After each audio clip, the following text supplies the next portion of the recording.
The first strange thing about the fourth floor wasn't the empty bed, it was the silence. Every other floor in the dorm was loud at night. Music through the walls, people laughing in the hallway, doors slamming at 2 a.m. Normal college chaos. But the fourth floor was always quiet, not the peaceful kind of quiet. The kind that feels like everyone is holding their breath. I noticed it the first night I moved in. The elevator doors opened and the hallway stretched out in front of me. Long, dim, and strangely empty. A few lights flickered above the carpet, buzzing softly. No voices, no music. Just that humming light and the distant sound of wind against the windows. A guy carrying laundry passed me and immediately turned around when he saw my suitcase. "You moving in up here?" "Yeah, room 417, he frowned. Then said something strange. "Fourth floor's weird." I waited for him to explain, but he just shook his head and walked away. Room 417 was at the very end of the hall. My key scraped loudly in the lock, echoing in the empty corridor. When I pushed the door open, my roommate was already inside. He was sitting on the lower bunk across the room, quietly unpacking a box of books. He looked up when I entered. "Hey," he said, "I'm Mark." "Jason," I replied. The room looked normal enough. 2 desks, 2 wardrobes, 2 bunk beds, but something about the air felt off. Then Mark said something I didn't expect. "Just so you know," he nodded toward the bunk above my bed, "no one sleeps there." I looked up. The top bunk was perfectly made. Tight sheets, smooth blanket, fluffed pillow. "Why not?" I asked. Mark hesitated, then shrugged. "Because it's taken." I laughed, assuming he meant someone used to live there. "Did they move out or something?" Mark didn't answer. He just went back to unpacking his books. That night I couldn't sleep. Not because of the rumors, not yet. Because the fourth floor was too quiet. Most dorms sound alive at night, but here, there was nothing. No footsteps, no doors, no voices. Just the soft humming lights outside. Eventually I drifted off. I woke up suddenly. No idea why. The room was dark.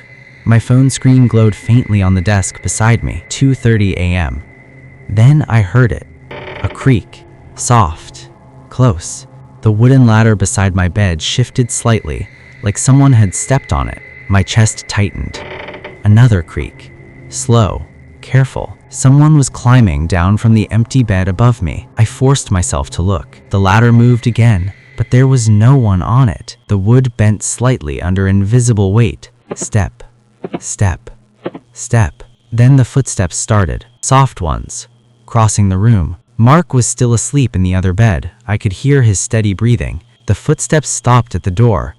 The handle slowly turned. Click. The door opened. Cold air slipped into the room. Then the door gently shut again, and everything went silent. The next morning, I asked Mark if he left the room during the night. He shook his head immediately. No. I told him about the ladder, the footsteps, the door. He stared at me for a long moment, then quietly asked, "Did you see it?" "What?" But he didn't answer. The next night, I decided to stay awake. I lay still, staring at the dark ceiling. 2:29 a.m. My phone glowed faintly beside the bed. Then it happened again. The ladder creaked. Step. Step. Step. The mattress above me sank slightly. Something was climbing down, but there was still nothing there. The ladder swayed under invisible weight. My skin went cold. Then the footsteps began again. Slow, careful, deliberate, moving toward the door. I couldn't stop myself. "Hello?" I whispered. The footsteps stopped, right beside my bed. I felt something leaning over me, something breathing. Cold, slow breaths brushing against my ear. Then a voice whispered, soft, right next to my head, "You're in my bed."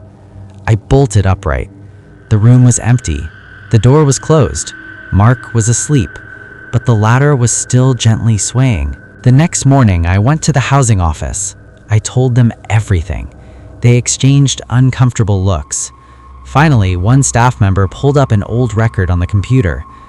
This room had an incident a few years ago. What kind of incident? The staff member hesitated, then said quietly, "A student fell from the top bunk, An accident? The staff member hesitated, then said quietly, "They found him on the floor." But the strange part was, my stomach tightened. The ladder was on the other side of the room. I asked if anyone had slept in the top bunk since. The staff member shook their head. No one is assigned to it. I walked back to the dorm slowly, because that meant something impossible. If no one used the bed, then something had been climbing down from it every night. That evening, Mark wasn't in the room. The place was silent again. I glanced up at the empty bed. Tight sheets, smooth blanket, perfect. But something made my stomach twist. The blanket was slightly pulled back, like someone had just gotten out of it. I checked the time, 2:29 a.m. My mattress above me slowly sank. Right above my head, the ladder creaked. 1 step, 2 steps, 3. Something invisible climbed down again. I didn't move.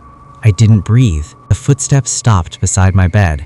Then slowly, the mattress beside me dipped, like someone sitting down. Cold breath touched my ear, and the whisper returned. Soft, patient. "Why do you keep sleeping in my bed?" Then the weight slowly stretched out beside us, and the empty bed above us remained perfectly made.